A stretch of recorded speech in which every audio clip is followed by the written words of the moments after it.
শেষ তিন আয়াত সূরাতুল হাসরের ফজিলতের হাদিস আছে জয়ীফ। ফজর সালাতের পর দলবদ্ধ সূরা হাসরের শেষ তিন আয়াত তেলাওয়াত করা কি সুন্নাত? এটা কোথাও সুন্নাত ভাবে দলবদ্ধভাবে পড়া কোনো সুন্নাত না, বরং এটা বেদাত।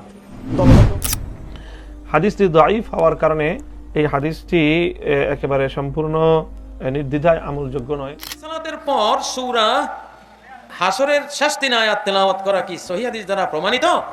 না, এই হাদিসটি মুহাদ্দিসিনদের কেরামের বিত্তেফাকিল মুহাদ্দিসিন সর্বসম্মতিক্রমে এই হাদিসটি সহিহ নয়, দুর্বল হাদিস। অর্থাৎ যদি কেউ শেখানোর জন্য দু একদিন বলে দেয় দোষ নেই, এটা নিয়মিত অধিকা হিসেবে সমস্যারে পড়া এটা আরেকটা বেদাত। দেখুন, ফজরের পরে মাগরিবের পরে বা সকাল এবং সন্ধ্যায় সূরা হাসরের শেষ তিন আয়াত পাঠ করার ব্যাপারে হাদিস আছে। সে হাদিস কতটা বিশুদ্ধ সেটা নিয়ে মুহাদ্দিসিন ইকরামের মধ্যে যথেষ্ট দ্বিমত আছে। অনেক মুহাদ্দিসিন ইকরাম এই হাদিসের সনদকে বিশুদ্ধ বলেননি, দাঈফ বলেছেন। খাওয়া সূরা হাসরের শেষ তিন আয়াত পড়তে যাচ্ছে, অথচ তা নগদ বেদাত। রাসূল সাল্লাল্লাহু আলাইহি ওয়াসাল্লাম তা বলেন। ফজর সালাতের পরে সূরা হাসর পড়ার যে হাদিসটি তিরমিজিতে আসছে, আপনি দেখবেন 27-29 নম্বর হাদিস।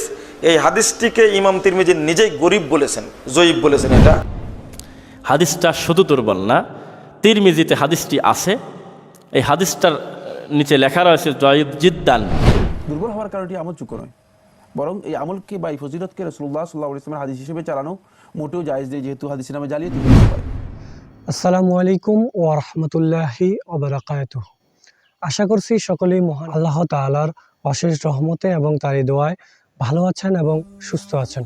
শুধু দর্শক শ্রোতা ভাই ও বন্ধুরা, আমাদের প্রত্যন্ত গ্রামের মসজিদগুলোতে এবং বিশেষ করে শহরেরও অনেক মসজিদে দেখা যায় যে ফজরের সালাতের পর ইমাম মুসল্লি সকলে মিলে একসঙ্গে যৌথভাবে সূরাতুল হাসরের শেষ তিন আয়াত একসঙ্গে পাঠ করে থাকেন। তো এই সম্পর্কে সম্মানিত বিজ্ঞ আলেম ওলামাদের বক্তব্য আজকে আপনাদের সামনে তুলে ধরার চেষ্টা করব, যে ফজরের সালাতের পরে সূরাতুল হাসরের শেষ তিন আয়াত সম্মিলিতভাবে পড়া যাবে কিনা।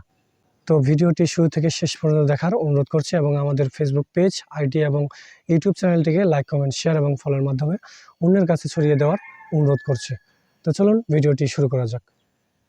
ফজরের নামাজের পরে আমাদের দেশে প্রায় মসজিদে দেখবেন সূরাতুল হাসরের শেষ তিন আয়াত পরে ইমাম মুসল্লি সবাই মিলে একসাথে। ফজরের নামাজ ফরজ নামাজ, যত ফরজ নামাজ আছে সব ফরজ নামাজের পর আয়াতুল কুরসি পড়ার সুন্নাহ বিধান আছে না নাই? সবাই মিলে একসাথে পড়ছেন কয়দিন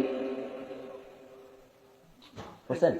অথচ হাদিস কিন্তু সূরাতুল হাসরের ব্যাপারে যে হাদিস আছে এটা হলো জয়ীফ। আবার বলছি, শেষ তিন আয়াত সূরাতুল হাসরের ফজিলতের হাদিস আছে জয়ীফ, কিন্তু সব ফরজ নামাজের পরে আয়াতুল কুরসির হাদিস হলো সহিহ।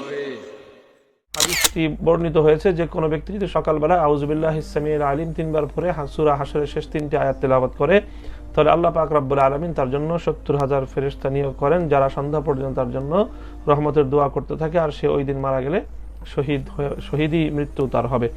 ঠিক তদ্রূপ সন্ধ্যাবেলায় যদি কেউ আউযুবিল্লাহিস সামিউল আলিম তিনবার পড়ে সূরা হাসরের শেষ তিনটি আয়াত পড়ে, তাহলে সারা রাতের জন্য 70,000 ফেরেশতা তার জন্য নিয়োজিত হবে, যারা তার জন্য রহমতের দোয়া করবে, আর ওই রাতে সে মারা গেলে শাহাদাতের দরজা সে পাবে। এইভাবে একটি হাদিস বর্ণিত হয়েছে হযরত মাকিল ইবনে ইয়াসার রাদিয়াল্লাহু তাআলা আনহুর সূত্রে সুনানে তিরমিজির মধ্যে, তবে হাদিসটি দাঈফ। হাদিসটি দাঈফ হওয়ার কারণে এই হাদিসটি একেবারে সম্পূর্ণ নির্দ্বিধায় আমলযোগ্য নয়। ফজর সালাতের পর দলবদ্ধ সূরা হাসরের শেষ তিন আয়াত তেলাওয়াত করা কি সুন্নাত? এটা কোথাও সুন্নাত ভাবে দলবদ্ধভাবে পড়া কোনো সুন্নাত না, বরং এটা বেদাত। দলবদ্ধ ফজরের সালাতের পর সূরা হাসরের শেষ তিন আয়াত তেলাওয়াত করা কি সহিহ হাদিস দ্বারা প্রমাণিত? না, এই হাদিসটি মুহাদ্দিসিনদের কেরামের বিত্তেফাকিল মুহাদ্দিসিন সর্বসম্মতিক্রমে এই হাদিসটি সহিহ নয়, দুর্বল হাদিস। অর্থাৎ নবী সাল্লাল্লাহু আলাইহি সাল্লাম এই কথাটি বলে গেছেন কিনা প্রমাণিত হয় না, তিনি আদৌ এটা করেছেন বা বলেছেন কিনা এই হাদিস দিয়ে এটা প্রমাণিত হয় না। অতএব এই আমলটা আমাদের করার দরকার নেই। ফজরের ফরজ নামাজের পর সূরা হাসরের শেষ তিন আয়াত সবাই মিলে পাঠ করা যাবে কিনা? ফজরের নামাজ এবং 5 ওয়াক্ত নামাজের পরে 33 বার সুবহানাল্লাহ, 33 বার আলহামদুলিল্লাহ, 34 বার আল্লাহু আকবার সবাই মিলে পড়েন তো? পড়েন তো? জামাতে পড়েন না? আয়াতুল কুরসি সবাই মিলে পড়েন তো? এরপরে সূরা ফালাক, সূরা নাস, সূরা ইখলাস সবাই মিলে পড়েন তো? তো এটা সবাই মিলে পড়ুন কেন? এটা হলো যদি কেউ শেখানোর জন্য দু একদিন বলে দেয় দোষ নেই, এটা নিয়মিত অধিকা হিসেবে সমস্যারে পড়া এটা আরেকটা বেদাত। আমাদের দেশে প্রচলিত অনেক গ্রামে ফজর ও মাগরিবের পর মুসল্লিগণ সম্মিলিত হয়ে সূরা হাশরের শেষ 3 আয়াত পাঠ করেন, তা কতটুকু সহিহ? দেখুন, ফজরের পরে মাগরিবের পরে বা সকাল এবং সন্ধ্যায় সূরা হাশরের শেষ 3 আয়াত পাঠ করার ব্যাপারে হাদিস আছে। সে হাদিস কতটা বিশুদ্ধ সেটা নিয়ে মুহাদ্দিসিন ইকরামের মধ্যে যথেষ্ট দ্বিমত আছে। অনেক মুহাদ্দিসিন ইকরাম এই হাদিসের সনদকে বিশুদ্ধ বলেননি, দায়ী বলেছেন। আবার অনেক মুহাদ্দিস যারা সম্প্রতিকালের অনেক ওলামা ইকরাম তরুণরা এটা নিয়ে গবেষণা করেছেন, তাহকিক করেছেন, তারা এটাকে সহিহ সাব্যস্ত করার চেষ্টা করেছেন। কিন্তু বড় বড় মুহাদ্দিসদের মধ্যে আমি যদি ভুল না বলে থাকি, হাফিজ ইবনে হাজার আসকালানী রাহিমাহুল্লাহ সহ আরও বড় বড় মুহাদ্দিসদের অনেকেই এই হাদিসের সনদ নিয়ে আপত্তি তুলেছেন। তো এটিকে এক কথায় এবং সকল মতপার্থক্যের ঊর্ধ্বে উঠে বিশুদ্ধ সর্বসম্মতিক্রমে এরকম বলার সুযোগ নাই। খাওয়া সূরা হাশরের শেষ 3 আয়াত পড়তে যাচ্ছে, অথচ তা নগদ বেদাত। রাসূল সাল্লাল্লাহু আলাইহি ওয়াসাল্লাম তা বলেননি। হাদিস জাল, মানুষ পড়লে কি হবে, সারা দুনিয়ার মানুষ পড়ুক, তাতে কি আছে? যেহেতু রাসূল সাল্লাল্লাহু আলাইহি ওয়াসাল্লাম তা সমর্থন করেননি, কাজে তা নেকির কাজ নয়। সূরা হাশর পড়লে অক্ষর প্রতি 10 নেকি হয়, যা হয় তাই হবে। ফজর সালাতের পরে সূরা হাশর পড়ার যে হাদিসটি তিরমিজিতে আসছে, আপনি দেখবেন 27-29 নম্বর হাদিস। এই হাদিসটিকে ইমাম তিরমিজি নিজেই গরিব বলেছেন, জয়ীব বলেছেন। এটা এর সনদে একজন রাবি আছে, আলী ইবনু যায়েদ ইবনু জুদান। এই রাবিটা মিথ্যুক রাবি, এই রাবির হাদিস গ্রহণযোগ্য নয়। দুয়া হাসর মানে সূরা হাসরের শেষের 3 আয়াত, হুয়াল্লাহুল্লাযী লা ইলাহা ইল্লাহু আলিমুল গায়বি ওয়াশ শাহাদাতি হুয়ার রহমানুর রহিম, এটা 3 আয়াত শেষের। এই 3 আয়াত ফজরের সলাতের ডানে বামে সালাম ফেরানোর পরে, ফজরের সলাত এবং মাগরিবের সলাতের পরে অধিকাংশ মসজিদে, বিশেষ করে ফজর সলাতের পরে ইমাম একা বলে, সাথে সাথে মুসল্লিরাও বলে। এটা একটি কমন কিন্তু বিষয়। কত পার্সেন্ট মসজিদ ঠিক আমি সংখ্যা বলতে পারবো না, তবে 70% বললে মনে হয় খুব বেশি ভুল হবে না। একা একই পড়ুক, একসঙ্গে সরবে মিল করে পড়ুক, আর ইমাম পড়ুক একা একই, বাদ বাকি সকলেই তার সঙ্গে উচ্চারণ করুক, যেভাবে হোক এটা চালু আছে। হাদিসটা শুধু দুর্বল না, তিরমিজিতে হাদিসটি আছে। এই হাদিসটার নিচে লেখা রয়েছে জয়ীব জিদ্দান। শুধু দুর্বল না, দুর্বলের বাপ, দুর্বলের চাইতেও দুর্বল। কেন? খালেদ ইবনে তহমান নামে একজন মিথ্যাবাদী, একজন অপরিচিত রাবি, একজন মানে মিথ্যুক রাবি, একজন দুর্বল রাবি এই হাদিসের সাথে লেগে আছে।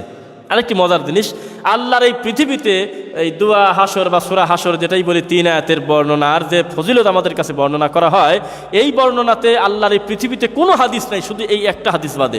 একটা হাদিস, একটাই জয়ীব জিদ্দান। ফজর এবং মাগরিব এই ধরনের কোনো লফজ হাদিসের মধ্যে আসেনি, বরং সুনান তিরমিজি রাওয়াতের মধ্যে যেভাবে এসেছে সেটা হচ্ছে শুধু ফজরের সালাতের পরে, শুধু ফজরের সালাতের পরে যদি কেউ সূরা হাশরের 3টি আয়াত তেলাওয়াত করে থাকে, তাহলে 70,000 ফেরেশতা তার জন্য আল্লাহ রাব্বুল আলামিনের কাছে ক্ষমা প্রার্থনা করবে বা দোয়া করবে। এটি সুনান তিরমিজি যে রিওয়ায়াতটি ফজরের সালাতের পরে এসেছে, এই রিওয়ায়াতটি অধিকাংশ উলামায়ে কেরামের বক্তব্য অনুযায়ী মানে অত্যন্ত দাঈফ, শুধু দাঈফ নয়, অত্যন্ত দাঈফ, দুর্বল। দুর্বল হওয়ার কারণে এটি আমলযোগ্য নয়, বরং এই আমলকে বা এই ফজিলতকে রাসূলুল্লাহ সাল্লাল্লাহু আলাইহি ওয়াসাল্লামের হাদিস হিসেবে চালানো মোটেও জায়েজ নেই, যেহেতু হাদিসের নামে জালিয়াতি হয়ে যেতে পারে, রাসূল সাল্লাল্লাহু আলাইহি ওয়াসাল্লামের মিথ্যাচার হয়ে যেতে পারে। এই মিথ্যাচারের আশঙ্কার কারণে মূলত আহলুল হাদিস মুহাদ্দিসিন কেরাম বলেছেন যে এটি দাঈফ এবং দুর্বল, রাসূল সাল্লাল্লাহু আলাইহি ওয়াসাল্লামের দিকে সম্পর্কিত করা জায়েজ নেই।